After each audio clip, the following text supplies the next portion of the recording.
Very good. Well, I hope everyone is having an uplifting summer wherever you are. We are studying a discourse, a mimer. This will be the final installment of Nechash Shel Nechoshes, the copper snake that the Jewish people in the desert were complaining. Seems to be a common pastime. My favorite guy.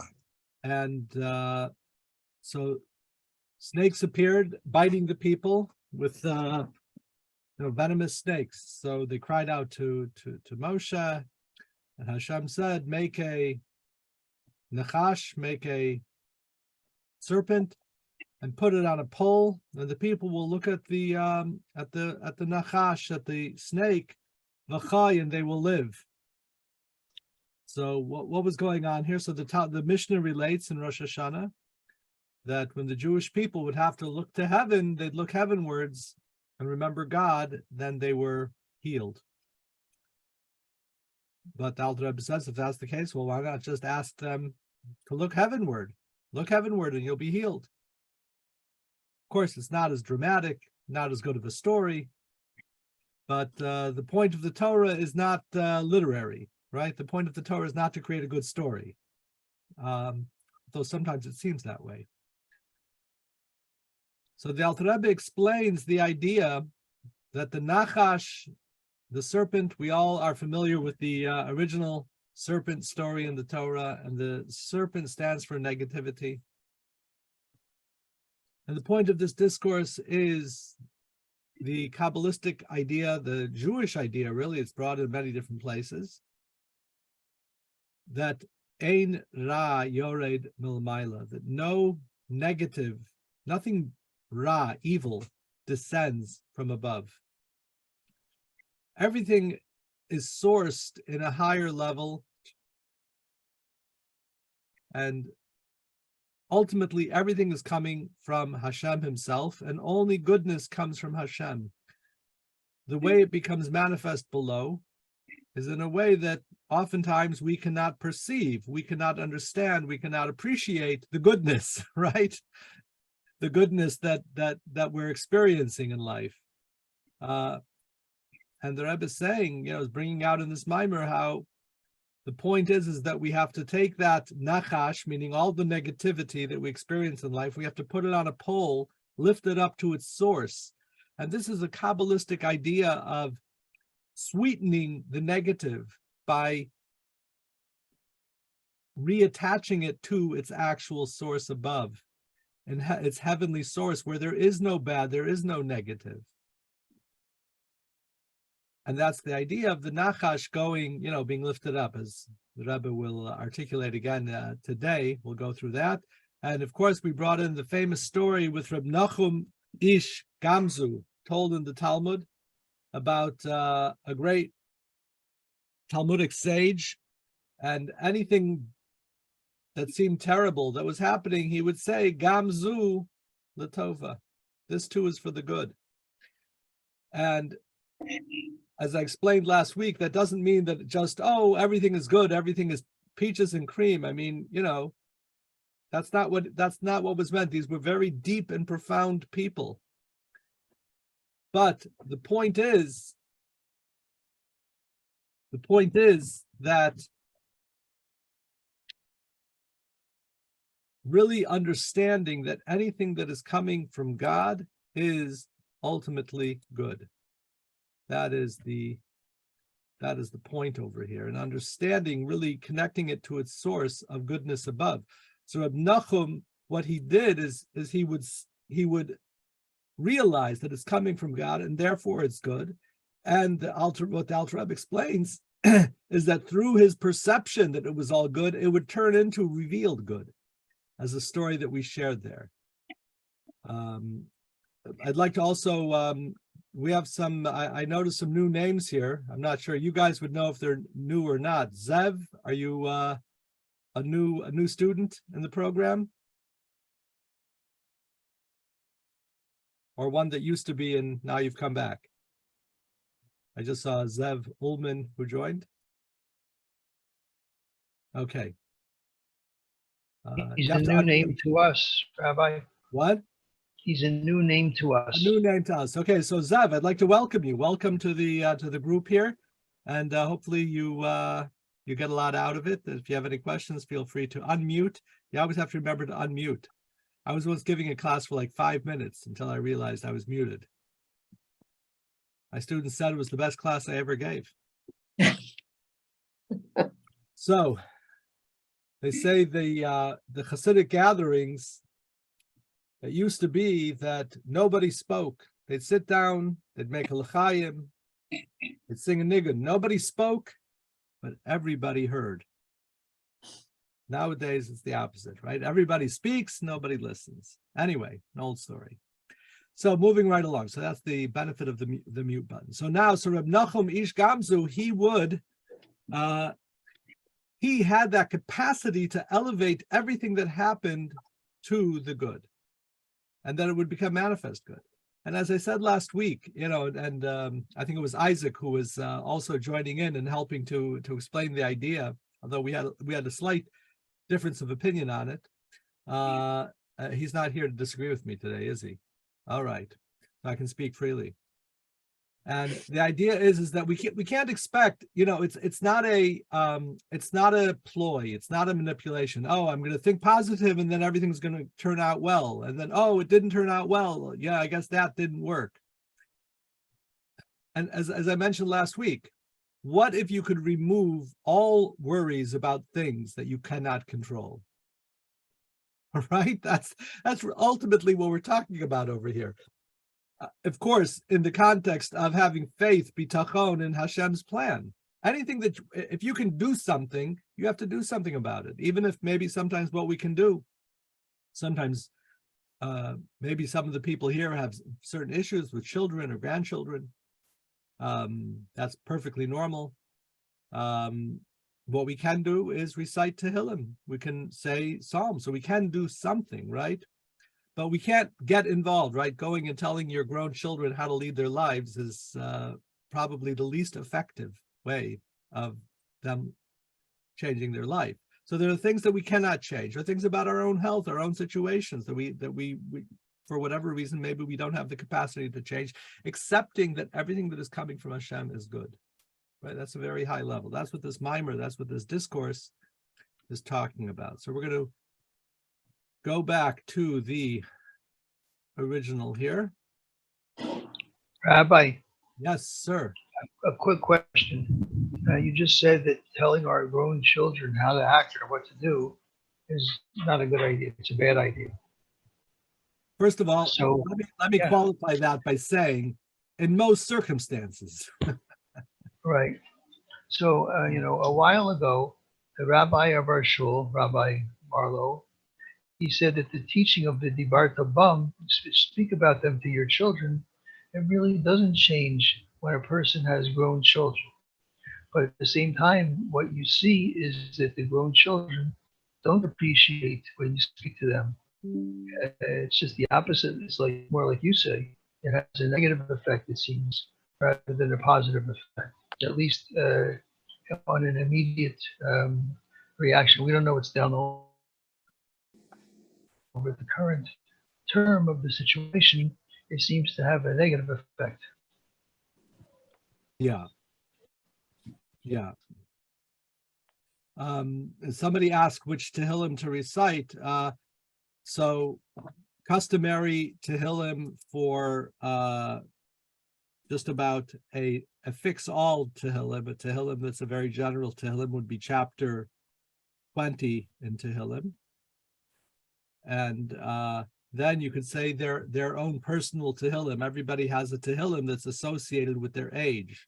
So if they're 40 years old, for example, you would say chapter 41 in Tehillim.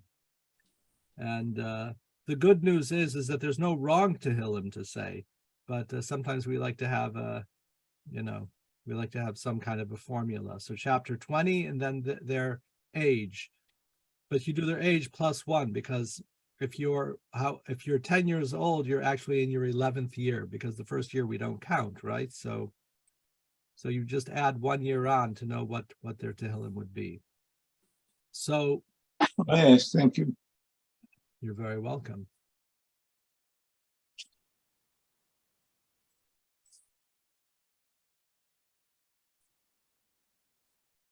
So that was an answer to the question. I think it was it sent to everyone? Yeah, okay, so everyone saw the question. All right, so the point is, the things that we cannot change, right? Having bitachon, having faith in Hashem, that Hashem is taking care of us. That, wow, this is the amazing message here, and the Alter Rebbe brings in the Kabbalistic idea that through elevating the Nachash again represents all of the negativity, but you put it on a pole, you lift it up high on a banner, meaning you lift it up to its source, realizing that everything is good in its source. As we spoke about even the Yitzhara, even the evil inclination is good. It's not there to make our life, it's not there to trip us up. It's there to make our life meaningful, right? Why do we have an evil inclination? Some people say we have an evil inclination to mess up our life. No, that's not true. That would be like somebody going to an obstacle course and saying, why are all those obstacle course? Why are all those obstacles there? That's crazy. There shouldn't be any obstacles. We should remove all the obstacles, just make it nice and flat, and you can walk from one end to the other. Well, what's the point of the obstacle? The point of the obstacle is to test you, to bring out your inner strength. So if we would call it by its more accurate name, it's not an obstacle course. It's really a course to bring out your inner strength through overcoming obstacles. And that's what life is. Life is this obstacle course. And so what we do is we lift up those obstacles, we lift up the snake to its source above, understanding that they're coming from the kindness of Hashem.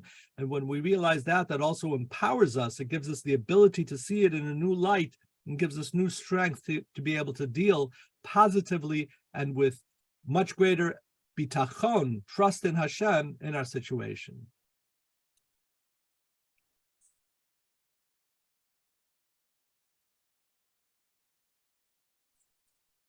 Rabbi. Yes. Otherwise, we could call it the things in my course. Reb David, you're unfortunately you can put it into the chat, then we can read it, but your voice is not. Try it one more time. The things in my way course. The things in my way. Yeah, the course. Course, right? Even the things in your way, right, are not really in your way. They are your way. They are your path. You understand? So they're not in your way. They are your way. I am meant to overcome my problems and my issues. So I'm given these things that are, so to speak, we call them in my way. What does in my way mean? That means that they're not my way. You know, sometimes when people speak to me, I get irritated. I don't show you guys that side of me, right? But ask my wife, right? It's a common thing. So I try to remind myself that when I'm getting irritated by my wife, it has nothing to do with my wife. It has everything to do with me. I need to learn to be a patient person, and my wife is there to teach me, right? And she's not in my way. She's not distracting me. She's not a problem in any way whatsoever. She is a way for me to learn about myself and how to improve myself. But even if people are giving me problems, right? People who are actually, they seem to, that they're out to make my life difficult, and that's their intention. But what's Hashem's intention? Hashem's intention is for me to learn something from this and to grow stronger from this situation. So really, we're in school. And every situation that we encounter, nothing is in our way. If something's put in your way, that is meant for you to rise above. You understand? So even saying things in your way course I would not agree with that. I would say they are opportunities for us to lift ourselves up. And this we have to remind ourselves every day, every single day. That's why sometimes I refer to them as obstacle illusions, because they appear as something that is in our way, but really they're not in our way at all. They are our path in life. Okay, getting back to the mimer, to the discourse. Rabbi, Yes, please. I wanted to say, as far as the snake on the pole, snakes are usually biting you at the heels. They are low. Uh-huh. So if you get bitten, you always look backwards and down. Hashem wanted you to look forward and up. That's why he put it on a pole. Right, but he was, okay, interesting. But this, of course, was not a real snake. This was a fabricated snake. No, the nechoshet is fabricated. The snake, you only use it when the snake bites you. Don't look backwards and down. Look up and forward. For what purpose? To see the Hashem. Look at Hashem. Don't right, look on your feet. Yes. As the Mishnah says, right, exactly. So now we have the answer number one and answer number two. This is the idea of the snake of copper that Moshe had to place on top of a pole. It was needed in order to elevate the snake upward to its source in holiness, so that people would look upwards to Hashem, the source of everything. Meaning, so that people shouldn't think that the snake is something truly separate and independent from Hashem, in which case it would be truly bad and would always remain bad, and basically it's bad in its source. But rather, on the other, what should we think? However, when a person thinks about the snake in terms of how it can be traced back upwards to its source, where it is not separate from Hashem, and its life force from Hashem at that level is like the analogy of the harlot and the prince, as explained above. We all remember the analogy of the harlot and the prince. That was just in brief. That was the from last week. Yeah, last week and a few weeks ago, right? It comes up in Tanya. It says from the Zohar. The Zohar brings this idea that the evolution of or devolution of the Yetzer Hara is basically that God has a perfect son, the prince, who he wants to, the king rather. I said in the analogy, the king has a son who's been raised and he acts in the best way possible. However, he's untested, so he hires the royal call girl to go and seduce the king, right? So that he should be able to overcome and prevail in this life challenge, in this test. And that's the source, ultimate source of the Yetzer Hara. And any negative urge that we think in our mind, we have to understand where that urge is coming from. So let's say you want to think the wrong thing, you want to say the wrong thing, you want to do the wrong thing. We're enticed to do the wrong thing. That's coming from our Yetzer Hara. And where is our Yetzer Hara getting it from? It's coming right up from its source. So we take that snake, we lift it up to its source and realize, oh, Hashem ultimately is the source of these thoughts in my mind. In order to see, am I going to overcome it? Because only when we overcome it, that's when we fulfill our purpose here in the world, right? Our whole purpose in the world is overcoming, and through overcoming we are able to transform the world. That's our whole purpose here. I speak about this at great length in my book. Hopefully Rabbi Smith says he does have copies of it, so if you guys are still interested in that, you can reach out to him. The book, 4 Keys of Kabbalah. All right, and I actually quote this discourse there. So it was needed. Sorry, we're in the bottom paragraph. And it's life force from Hashem. Okay, that's the analogy of the harlot and the prince as explained above. And then no bad things descend from above, as it says in the Medrash. Since in its source it exists for a holy purpose, to test or to cleanse people, even as it descends, it is not truly bad, but only superficially so. Therefore, this nachash of nechoshes, the snake that was made out of copper, which includes the letter Nachash, snake, since it refers to the spiritual source of the snake, the way that it is still included in holiness. This makes the Nachash snake into Nechoshet copper. It causes it, the snake, to change its color, its appearance, through reverting back to the level of its intangible source, to its ayin, where the bad is not so pronounced and defined, and the severities can be transformed into revealed good. And the wise will understand the above concept. So maybe that's not us, who knows? But I'm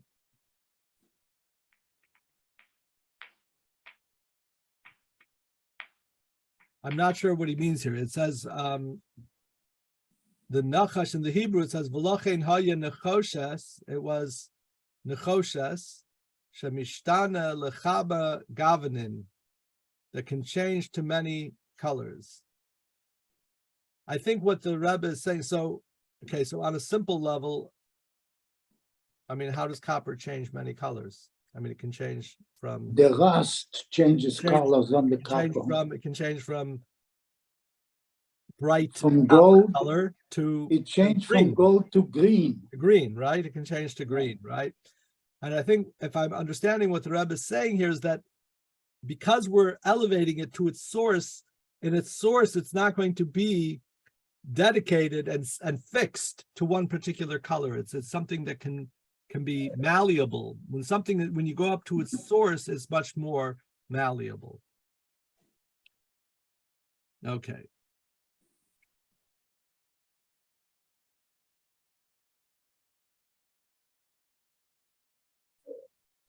So here we have a summary of the mimer. So let's not give the answers yet. So we'll see if we can get that. So the question number 1. The Torah says that Moshe made a copper snake and placed it on a pole, and whoever was bitten by a snake would look up to the snake and live. Right? That's what it says in the Torah.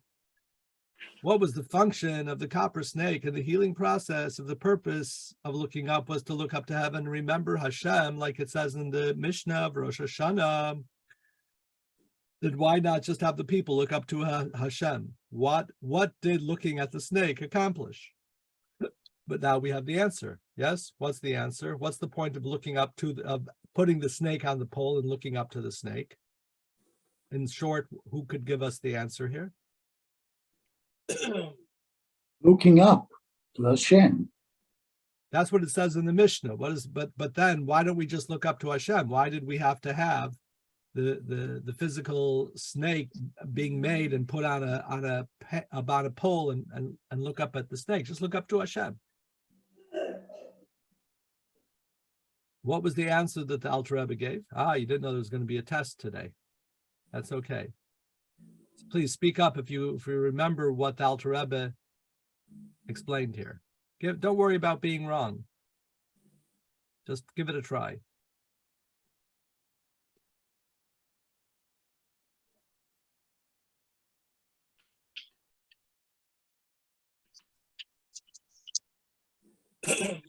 So what the Rebbe explains, in short, is you're lifting up what appears to be a calamity, a tragedy, something negative below, you're lifting it up to its source above. Does that make sense to us? I mean, is that maybe the words are esoteric, but understanding that it's really coming from Hashem, and in its source, it's not something negative. It's just giving us an opportunity. And like the whole idea of the evil inclination, right? So the idea of taking the nachash, which represents evil, and putting it on a pole is lifting it up to its source and understanding that it's all good coming from Hashem. Then why should someone look up to heaven to remember Hashem? The second question, during prayer, we're not supposed to look up, rather we look down to remember Hashem in our mind and heart, but coming from a sense of hachna'ah, coming from a sense of subjugating ourselves, of subduing ourselves to Hashem. So when we're davening the Shemona Esrei, we look down. We don't look up to heaven during the Amidah. We've answered that as well, because the whole point over here of the looking up is really has to do with the elevating of the Nachash to its source.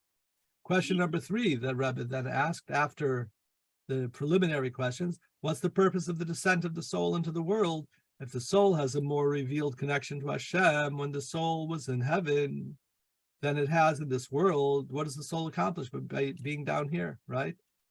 If we say that the whole purpose of creation is that we should connect with God, well, we have a much greater connection to God before we come into the world. So what's the point of coming into the world? And so the answer to question number 3, the purpose of the descent into the world, is to transform the spiritual bitterness and darkness of the body, the animal soul and physical world into spiritual sweetness and the light of Hashem. This is also known as sweetening the harsh judgments. It's called in Hebrew, hamtakat hagevurot, hamtakat hadinim. By elevating the seeming bad things to their source in holiness, thereby transforming them into revealed good. Okay. What that means practically is that when something negative is happening to me, I don't get caught up in the pain and the difficulty and the suffering and the worrying. I realize this is coming from Hashem, and it's a blessing. Might be a blessing in disguise, but it is a blessing. And by that realization itself sweetens the harsh judgment. As I mentioned last week, oftentimes we have pain, but on top of the pain, we opt for misery. Pain is inevitable. Misery is optional. How do we turn pain into misery? Because now we're worried, why am I suffering? Why does it hurt so much? Why is this happening? Oh, I can't believe it's happening. Oh, it's so terrible. Life is so now we're basically opting for misery. Pain is inevitable. Susan, please. I think the pain always makes me grow. Always. Wow. It does. There you go. And we certainly don't invite it. We certainly don't want it. But we learn many things from pain. We also gain humility from pain. Then we also get to understand that other people are in pain and we can feel for them. We can have empathy through our own pain and realize, okay, somebody is in pain, right? So when you deal with a miserable person, somebody's like really being miserable, right? A difficult person. They're just, so think for a moment. Maybe they're miserable because they're in misery. Maybe they're in misery because they're in pain. Now, how would you deal with a person in pain? If you approach somebody, you're dealing with somebody and they're in great pain, what would your emotional response be to that person? It's better to be gentle to a person who's in pain, to be gentle. Right? You'd be gentle, you'd be sympathetic, you'd have compassion on them, right? You'd say, oh my goodness, I feel so bad for them. You had a little bit of empathy, right? That's how we would deal with a person in pain. Well, imagine if you look at every miserable person as a person in pain, which is probably true. They're miserable because they're experiencing misery. Rabbi? Yes. I just want to mention, getting back to the copper snake, there was a spiritual lesson also from this thing that we should direct our prayer only to God and not make the mistake of worshiping intermediaries. But even though that Moshe Rabbeinu, he reached out with his hands to the heavens, that he was trying to discourage them from reversing back to being idol worshiping and turning to the heavens when he's raising his hands up to the heavens in order to discourage them from going backwards, regressing. Where did he raise his hands to heaven? There's an article, it's called Why the King Destroyed the Copper Snake. And it's, I'm looking at it right now. I see. And it's I was reading it earlier actually, but this is what it actually said. It was more, so that even though it was on a pole and it was a copper snake, he reached out up to the heavens so that people would see that it was not meant to be worshipped, a graven image to be worshipped. I don't see how in the story itself how we see that. Maybe it's from something else. If we take a look at in the Torah itself, right? Let's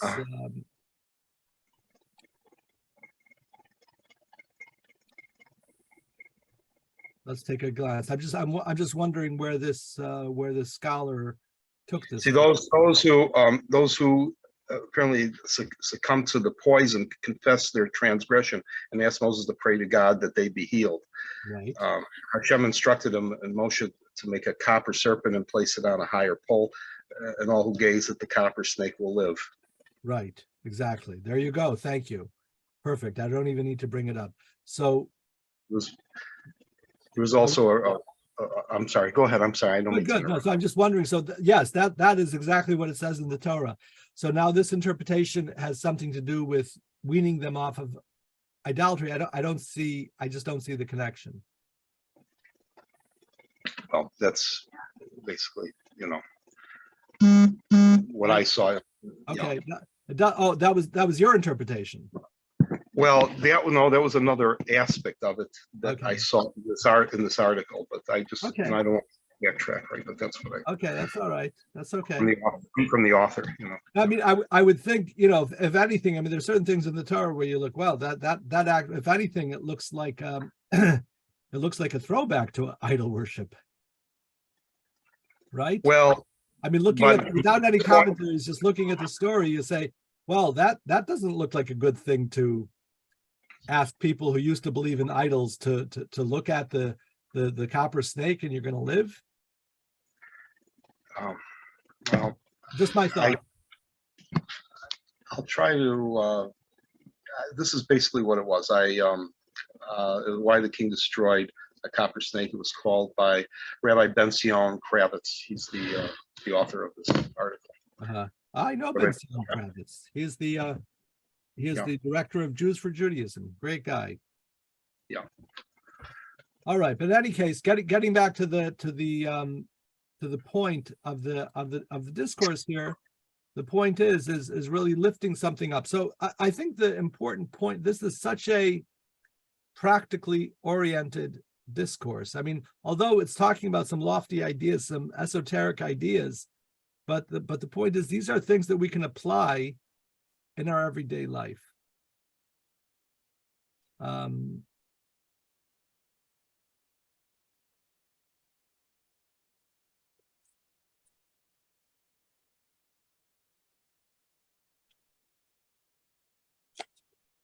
So it's really about the evolution of what we perceive as negative in the world. So here we go. I'm going down to the bottom to page 25. Lessons in the service of Hashem from the Mamar. So this is the author of this translation as Rabbi Avram Katz. So he puts this together. I think he comes up with some very nice. This is very how we take these ideas and apply them in real life. So our souls came down into the world to separate the bad from the good in the animal soul, body, and our portion of the world, the aspects of the world that by divine providence we have to engage with regularly. Okay, so this idea of the separating the bad from the good is because we ourselves are a mixture of bad and good. We have inside of us the bad and the good, and we are the crucible that heats up the metal, and we have to heat up in our service and be able to remove the negative tendencies so that what remains is the pure silver. The main opportunity for separating the good from the bad and transforming the bad into good is the time of prayer. Through a fiery, passionate love of Hashem in prayer. Why a fiery, passionate love of Hashem in prayer? Because it's a crucible. You know what a crucible is, right? It's that container in which you heat up the metals to a very high temperature so that they melt and you're able to remove the dross from the metals. So that's why we need the fiery, passionate love of Hashem in prayer. We separate out the spiritual impurity, just like the fire of the crucible separates the dross from the gold and silver. I knew I got it from somewhere. The more unholiness is mixed into the world and into us, the more intense and passionately fiery do we need to invest ourselves in prayer and awakening our love for Hashem. The fact that we have a Yetzer Hara is ultimately for our benefit. By overcoming the Yetzer Hara and transforming it, we come to an infinitely deeper connection to Hashem than we would have had without it. When we look at the Yetzer Hara, we need to realize that it only exists in order to bring us closer to Hashem. When we look at it this way, the Yetzer Hara will never be able to overpower us. So every time we have that negative urge to realize, okay, this is Hashem talking to me. I want to say those horrible words to that person. That urge that I feel, that is Hashem talking to me, telling me, giving me this urge. It's only an urge, by the way. Does the Yetzer Hara try to make us do anything bad? There used to be that bumper sticker in the 70s. The devil made me do it. The devil doesn't make us do anything. The Satan, the Yetzer Hara, they don't make us do anything. They just urge us. What's the difference between making us do something and urging us to do something? In one of them, you have no agency. So with everything with regards to our evil inclination, do we retain agency, our own ability to make a choice? Yes, no? The answer is yes, clearly. Doesn't seem like it sometimes, but we retain the ability to make a choice. So what is he expending all of his time doing? Urging me, trying to convince me. But that's coming from Hashem. Hashem, the great master teacher who conceals himself in the world and in our life experience, specifically for us to overcome the urging and the negativity of the evil inclination. Because once we overcome it, now we have done something. Now we have ownership of this process of being close with God. When God created the world, we were part of God by design and had nothing to do with us. Through our experience in the world, we get close to God through our work. And that is ownership. And as I've spoken about before, that is what gives us meaning, purpose, and value. So the Yetzer Hara is the best thing that happens since sliced bread. The Yetzer Hara is not there to make you do a sin. And that's so important for us to remember. He is not there to make you do a sin. He's there to urge you to do a sin. And so he's doing his job. What's your job? What's our job? To overcome that urging. Susan, please. I've never felt like my evil inclinations were something separate from me. It was always in me. It was me telling me, this is not right. You better start doing the right thing. In other words, it's not separate from me. It's inside of me. I never considered it like something I'm coming from. It's not coming from the outside. It's coming from me inside my soul and myself. Mhm. But when people say, oh, the devil, there's no such thing as a devil. That's ridiculous for me. Uh-huh. So what about so this is, I mean, so the Torah teaches us that we do have a positive inclination and a spiritually challenged inclination, otherwise known as the evil inclination. And as I said last week, evil is a strong word. Really, in today's language, really, we should just call him a normal inclination.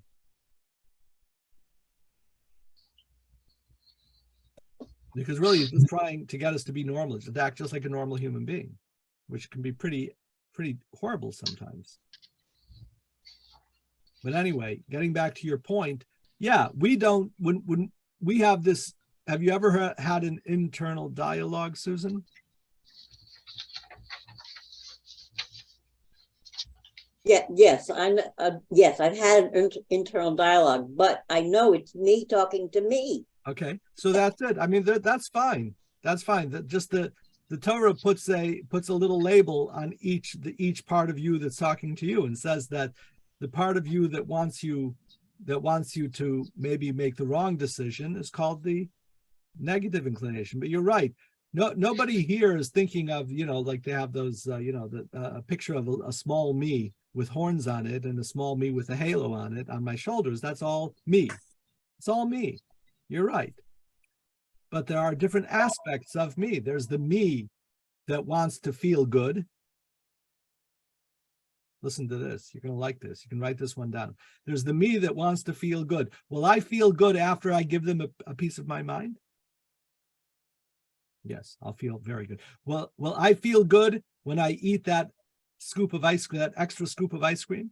I'll feel real good. I just won't feel good about myself.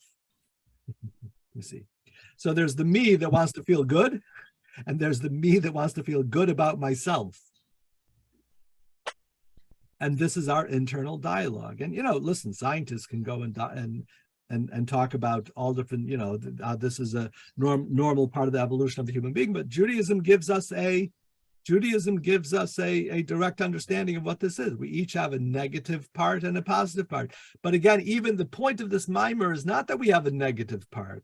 The point of this mimer is the negative part is there only to act as a hurdle for us to rise above, to lift ourselves up, to become a more profound person and to take the service of God into our own hands.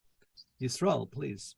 Yeah, I just wanted to say that the Yetzer Hara and the Yetzer Tov, those are artifacts of having Hashem having granted us free will to begin with. So if we didn't have the Yetzer Hara, then we wouldn't have free will. Sure, that's absolutely correct. And if we didn't have free will, what would be the point of our work in this world?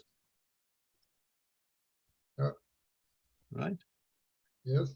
So it's what makes life exciting, sometimes frustrating, sometimes difficult. But the point of this mimer is to lift up the Yetzer Hara to its source, lift up the Nachash to its source. Okay. Continuing on with point number 3. The fact that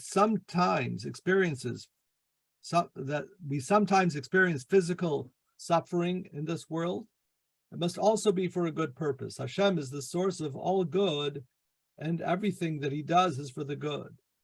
And this is in the words of Reb Nachum ish gamzu l'tova. In every situation we are in, we need to remember that hidden within it, there is a good purpose for which Hashem is creating it. Sometimes it is to awaken us to do teshuvah, to return. Sometimes it's to cleanse us from a sin that would otherwise desensitize us to feeling Hashem's presence. So we have to be cleansed in a certain sense. This is a common Sephardic reaction when something terrible happens, or somebody stubs their toe, or somebody, something breaks. The Sephardic response is oftentimes, oh, kapara, kapara. If you've ever heard that. So kapara means it should be an atonement, right? That this is happening as an atonement for my soul. And we shouldn't we shouldn't reject it. We should accept it lovingly, that God is giving us a way for our soul to be cleansed. Sometimes we cannot fathom the inner purpose of a certain suffering, but just the knowledge and faith that ultimately it must be for the good, and there is a good and holy reason behind it, it takes the bite out of the snake and gives us the strength to continue serving Hashem with joy, even in difficult situations.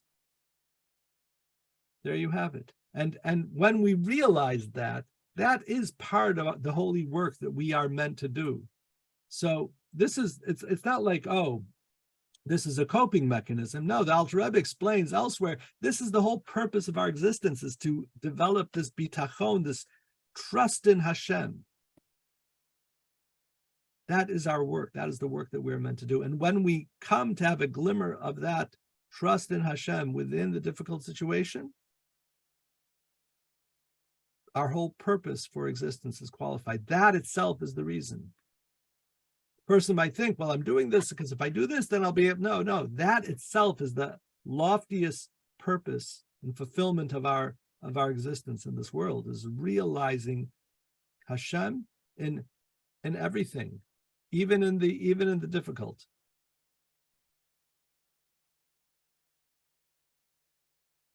Does anybody have any questions or comments on the mimer?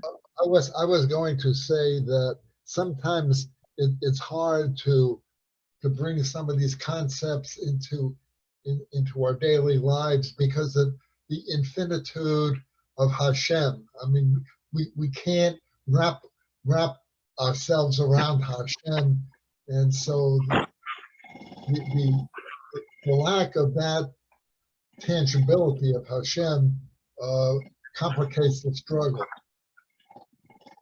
Why? I mean, I'm assuming that you believe in God. Of course. Right? And you believe that God put us in this world for a reason and a purpose. I believe in all 13 principles. You believe all 13 principles. Well, let me tell you about a 14th principle. So, seriously. So, if so, why does the infinitude of God, I mean, what the infinitude of God could complicate this if we think, well, what does God get out of this? I mean, God is totally above and beyond all of this. But aside from that, why would the infinitude of God, I mean, on the contrary, the infinite of God manifests down into my situation to give me a horrible urge for me to overcome so that Yisrael Rice can get closer to him. Wow, that's amazing. Why should God's infinity convolute my struggle? I'm not sure I understand why. Yeah, I don't think I was clear on my point, but I guess what I'm trying to say is that in daily life, these are somewhat abstract concepts that we have to keep in mind, and it's the intangibility. I'm going to give you a method. You ready? Yeah. Okay. Here's the method. And the good part about this is that we get to employ this method all the time, dozens of times during the day. You ready for this method? Yes. Anything that you encounter in life, right? Yeah. That contains anything that bothers you on any level whatsoever. Okay. Remember 3 words. This is a test. That's 4 words. All right. Well, this is a test. Rabbi? This is a test of the divine broadcasting system to see if everything that you've learned about God, everything that you believe, all 13 principles that you believe about God, if you are now going to have the power to apply them, right? And since if you are having the test, you know what that means? That means you have the capacity to prevail. So all you have to remember, 4 words. This is a test. You're driving on the road and your wife says, oh, I think you should do this, right? It's going to bother you. Does that ever happen to you before, Yisrael? Your wife said something to you and you got irritated? Yes. It happened once. I mean, a long time ago, not recently. So Yeah, I've had that experience. right? You irritate her too. You know, she irritates you and you irritate her. That's called marriage. Yeah, yeah. So Yisrael. So the next time you get a little irritated, right? You think to yourself and you realize this is a test. This is a test. Meaning, this isn't my wife. Why is my wife always that way to me? This is a test to see how can Yisrael, either you or me, lift ourselves up out of being irritated by this. That's what's happening here. Well, this is a very fundamental principle of anger management, complete anger management. Sure, it will do that. It certainly will do that. But all we have to do is remember that this is a test. This is a test. Now, that doesn't mean that you always have to make that you have to make yourself as a doormat and let anybody, walk over you. And no, I mean, you can, somebody calls and says, I need your help. Well, can I help them? Right? Is it proper for me to help them? Well, then I should help them. But maybe I'm not able to help them and I need to be compassionate to them and tell them I can't help you. Right? Of course, another way of looking at that is that if somebody needs help, Hashem is placing that opportunity to do a mitzvah to you. So you're getting a gift from Hashem. Isn't that the truth? Yeah, somebody else had a question or comment, please. So, yes, I do. Rabbi? Yes, please, Phyllis. Yes, Phyllis. I really can't, let's put it this way, I have a very hard time feeling or believing that a situation where 6 million people, of our people, many of whom were religious, could be killed in horrible ways is something that is supposedly all for the good. Now, and another thing, I mean, then, okay, some people say, well, this was the cost for having the state of Israel. I mean, this also seems very... So first, if I can say, first of all, I'm with you. I'm with you. I can't do that either. I can't. I don't. I turn to God and say, God, how could you do such a thing? And I don't accept it and explain it by saying, oh, everything coming from, even though according to everything we just learned, well, then apply to that too. Well, I will admit my own inconsistency. I'm with you. I can't either. We'll understand when Mashiach comes. I want to say something about this idea, okay? This idea is created for us to deal with our own problems. It's not made for us to look at other people who are suffering. If I see somebody else who is suffering, my divine imperative is to help them out and to feel sympathy, empathy, and compassion for them. You understand? This is not meant to be used to look. I see somebody in the street and he looks like he's really in pain and he's collecting money.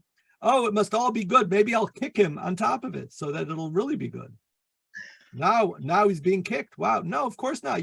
If you see somebody else or you see 6 million Jews suffering, well, then you're not supposed to be thinking this.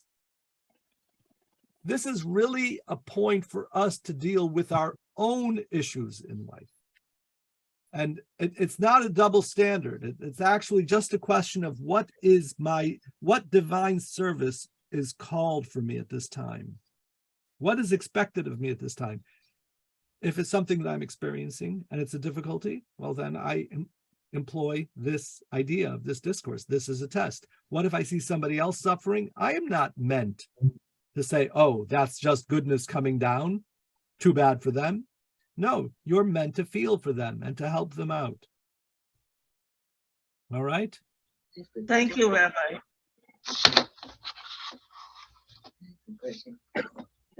Rabbi, Yehudis wants to ask a question. Please. Isn't it also taught that the more challenges or hurdles we have to go through or over in this lifetime, the easier the transition will be when we go to the next world, the less the cleansing process would be? Well, if we pass the challenges, yes. Yeah. If we pass the challenge to get through this life, then the more you go through in this life, the less you have to go through the cleansing process when you get to the next For world. sure. It says that when a tzaddik passes away, the transition between this world and another is like pulling a hair out of milk. Mhm. We don't know of such things because we got our milk already all cleaned and everything. But in the olden days, you got your goat milk and, you frequently had to pull hair out of milk. But yeah, that is going to be very simple. Yes. So everything that we do now definitely saves us from future difficulty that will be even greater. But honestly, even it saves us from difficulty in this world itself. People end up bitter and miserable in life when they don't have a way of dealing in a more positive way with all of the stuff that life throws to us, even in this world. So yes, you are correct. It eases or eliminates entirely everything from the world to come, all possible suffering, but it also does a heck of a lot in this world. All right. Thank you all for joining. Thank you. And Thank you, Rabbi. next week we will start a new discourse, Rabbi. God willing. All Like right. I said. Well, have a good rest of the week. Thank you. Bye-bye, everyone. All the best. Thank you, Rabbi.